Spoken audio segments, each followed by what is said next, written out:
Pessoal, mais uma vez eu estou aqui só para terminar a parte do assunto sobre NR15 que o professor deu na aula passada e terminar com uma partezinha aqui que talvez traga alguma falta de entendimento se a gente não tomar muito cuidado. É o seguinte, eu deixei aqui com vocês essa tabela que ela mostra os limites de tolerância de forma linear e no circuito C.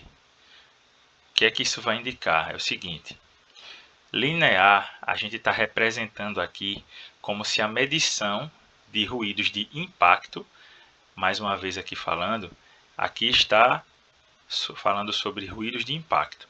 Os ruídos contínuos a gente falou no vídeo sobre ruído, né? o vídeo passado.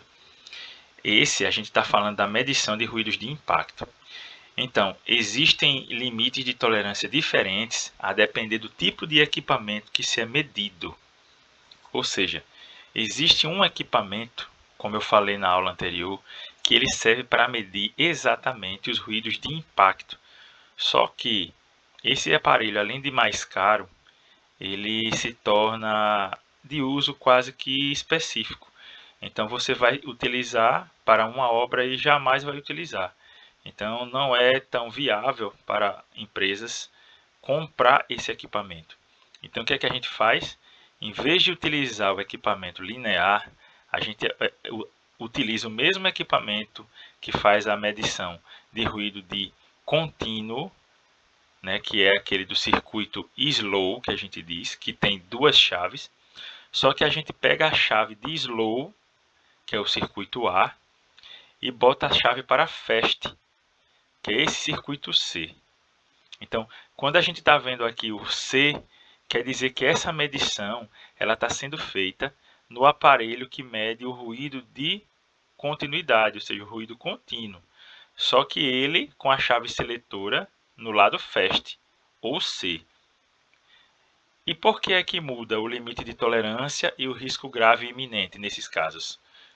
Porque, pelo fato do aparelho linear ele ser específico para ruídos de impacto, a medição é mais fidedigna. Então, para que a gente utilize um limite de tolerância utilizando o outro equipamento, que não é o específico para impacto, a gente diminui 10 decibéis. Então, o que é que isso significa? Se a gente fizer uma medição de limite de tolerância com um aparelho específico para impacto, esse limite é 130 decibéis, beleza?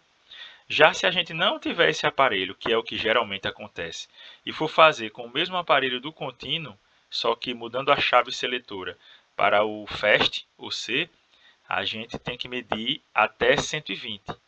Então, passando de 120 nesse aparelho, já está ultrapassando o limite de tolerância.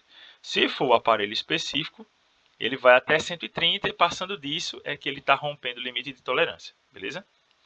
E outro detalhe aqui para a gente encerrar é sobre o risco grave e iminente.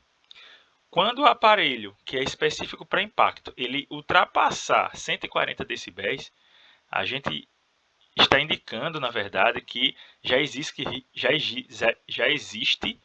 risco grave e iminente naquele local.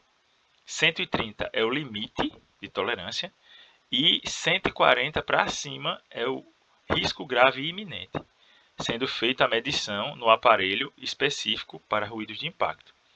No caso de aparelhos que não são específicos, que é o mesmo aparelho medido para ruído contínuo, o limite de tolerância será 120 e o risco grave iminente é quando ele chega a 130 decibéis. Beleza? Isso aqui está dentro do anexo 2 da NR, que é esse aqui.